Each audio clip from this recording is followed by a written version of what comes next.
अब देखिए, अब क्या है, कूलाम के नियम का सदिश रूप। ठीक है, तो देखते हैं आगे।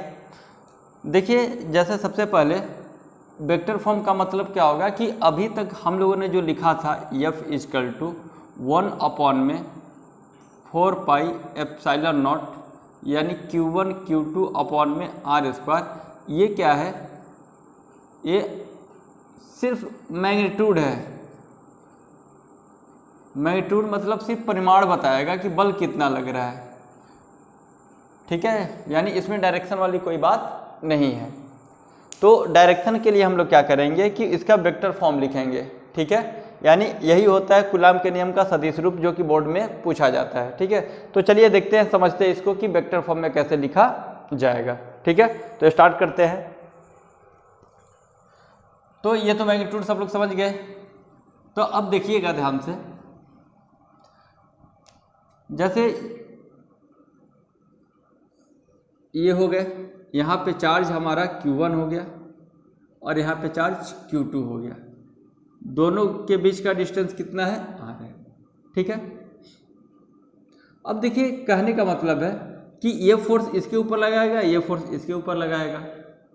ठीक है, तो देख लेते हैं, यानी Q1 पे लेट कर लेते हैं फोर्स। तो कैसे लिखेंगे पहले ये बात है, और ये Q2 पे फोर्स। तो लिखने का तरीका देख लेते हैं। तो लिखने का तरीका होता है, पहले लिखेंगे कौन किसके ऊपर लगा रहा है और किसके द्वारा लगाया जा रहा है, यानी किसके ऊपर कौन लगा रहा है। तो यानी इसका मतलब किस पर, ऑन, बाई मतलब किसके द्वारा। ठीक है ना, ये ध्यान रखिएगा, पहले ऑन यानी किसके ऊपर, बाद में क्या रहेगा, बाई यानी किसके द्वारा लगाया जा रहा है। तो इसी पे लिख के हम बता देते हैं। इसमें फोर्स मान लेते हैं F लगा। तो अब Q2 पे कौन फोर्स लगा रहा है, 1। तो हमने क्या लिखा, ऑन।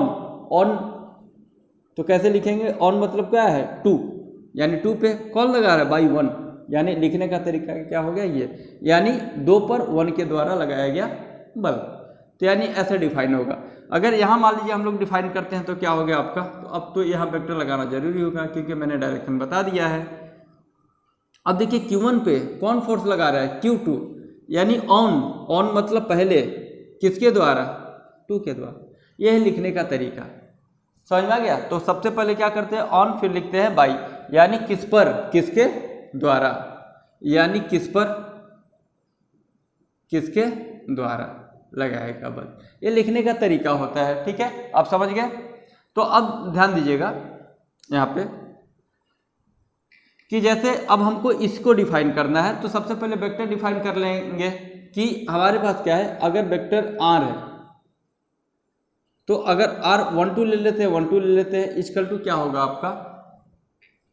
तो सभी लोग पढ़े 11th में कि वेक्टर A इक्वल टू क्या होता था, यूनिट वेक्टर A अपॉन में मोड वेक्टर, सॉरी, ये यूनिट वेक्टर इक्वल टू होता था वेक्टर A अपॉन में मोड वेक्टर। तो यानी इसका मतलब कि वेक्टर A इक्वल टू क्या हो गया आपका,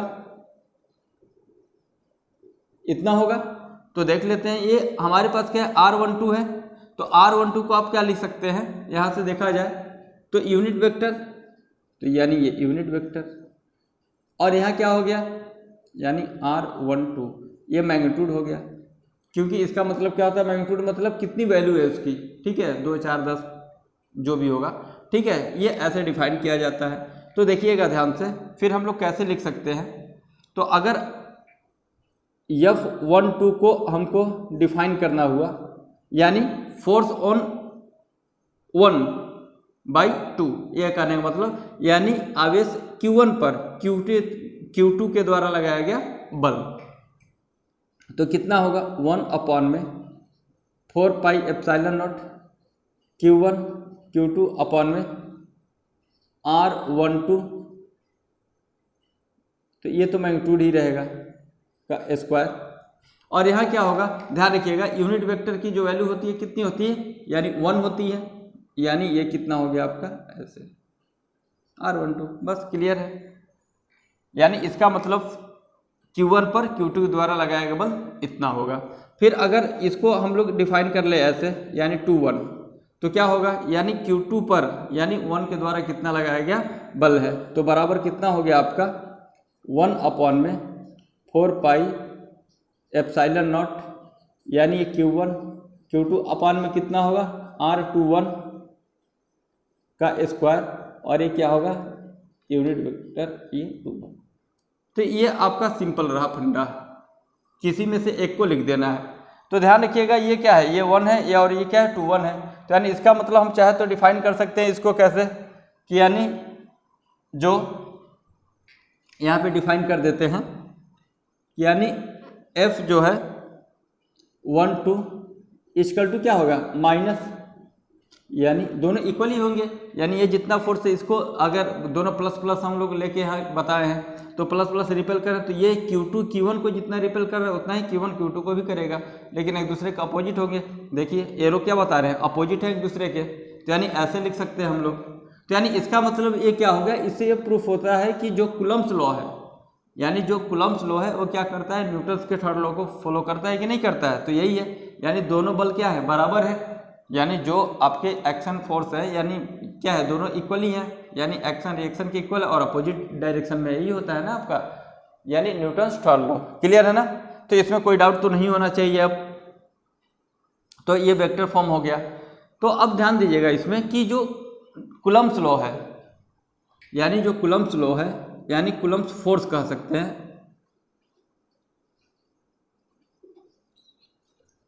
यानी कूलम्ब का जो बल है, कूलम्ब बल है, ये क्या होता है स्ट्रेट लाइन के लिए होता है, ठीक है, यानी ये हमेशा क्या होगा सीधी रेखा में, ठीक है, यानी ये इसलिए ऐसे लगाए हैं हम लोग, ठीक है, इसको ध्यान दीजिएगा सब लोग। तो अब आगे बढ़ते हैं, ये तो क्लियर हो गया।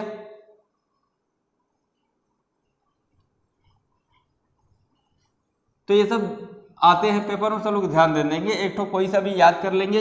अब तो समझ में आ गया होगा, पहले ऑन फिर बाई, यानी किसके ऊपर किसके द्वारा लगाया जाता है वही डिफाइन कर देते हैं। जैसे मैं लिख लेता हूं कि फोर्स यानी ए और बी है, इसको डिफाइन कैसे करेंगे, तो ये पहले क्या होता है ऑन बाई बी, यानी बी के द्वारा ए पर लगने वाला बल, यानी कैसे डिफाइन करेंगे, यानी कोई भी आवेश हो सकता है, तो यानी बी है तो बी के द्वारा, ठीक है, ए पर लगने वाला बल,